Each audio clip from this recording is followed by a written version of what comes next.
I want to get more on Ben Bernanke's historic news conference today. We are joined right now by Roberto Perli. He's a managing director at the International Strategy and Investment Group.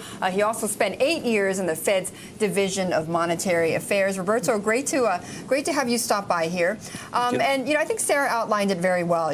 Some of the focus, or maybe a lot of the focus, is going to be on what happens after QE2. What do you think Bernanke is going to reveal today? Well, I wouldn't expect him to reveal a whole lot. So we have to remember, first of all, this is the first press conference. It's a very important event for the Fed, momentous event, and they will want to be very careful about what they say, first. Second, you have to remember this is not Bernanke's press conference. Personally, this is the FOMC's press conference, so he will be there to explain where the FOMC is at this moment. So he will not want to talk about something that the FOMC hasn't had a chance to discuss or agree upon. So I don't think, I don't want to have too high expectations in terms of what he will say, but I think what he will say can be useful, at least in terms of clarifying where the consensus of the committee is at this point. So they'll clarify what then? We'll clarify. So for one example would be, we have heard a lot of different views in recent weeks and months about, for example, what the exit strategy could be. He will not say exactly what the exit strategy will be. That will be front-run in the committee.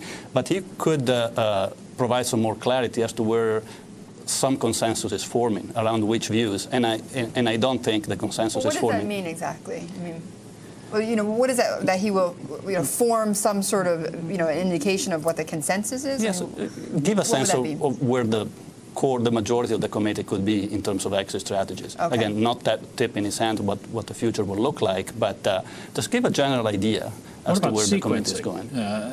Does the Fed say today we continue to buy bonds after June 30th to replace those that are maturing, but that will be the first step, that we stop buying those bonds when we're ready to back off? Well, again, I think saying that explicitly will be basically front-running the committee, and again, probably he's not going to do that. That will be tip in his hand about what future policy will be. But I do think that that's the route that they're headed. They will reinvest the proceeds of the mortgages and treasuries going forward for a while at least. Then my outlook is at some point after they're comfortable that the economy is indeed on a self-sustaining trajectory, around say the November meeting, which is another 2-day meeting where there will be another press conference, they would probably let the balance sheet run off. A good point. Do they make major adjustments in days that are not press conference days now? Well, in my personal view, I think the fact that there is a press conference means that maybe the most important decisions should be made probably at those meetings, so those 4 meetings with the press conference.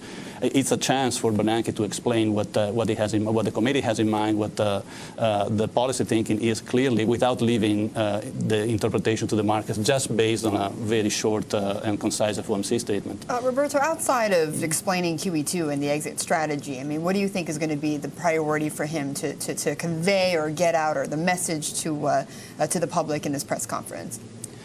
Well, I think an important thing for him to do is to explain really what the thinking is. So we have to remember, the Fed is conducting monetary policy based on a very different instrument right now. So we're all used to think in terms of federal funds rate, and we're not used to think in terms of asset purchases. So that has generated some confusion among market participants, and just as important, among the public. And therefore, all the negative publicity, if you want, that the Fed has had to suffer of late. So I think Bernanke could use this opportunity to explain better what the objectives of monetary policy are, using the current instrument as opposed to the old instrument. I see. So sort of what the new Fed is, essentially what they're looking at. Exactly. Roberto, thank you. Really appreciate you joining us. Roberto Perli, a managing director at the International Strategy and Investment Group.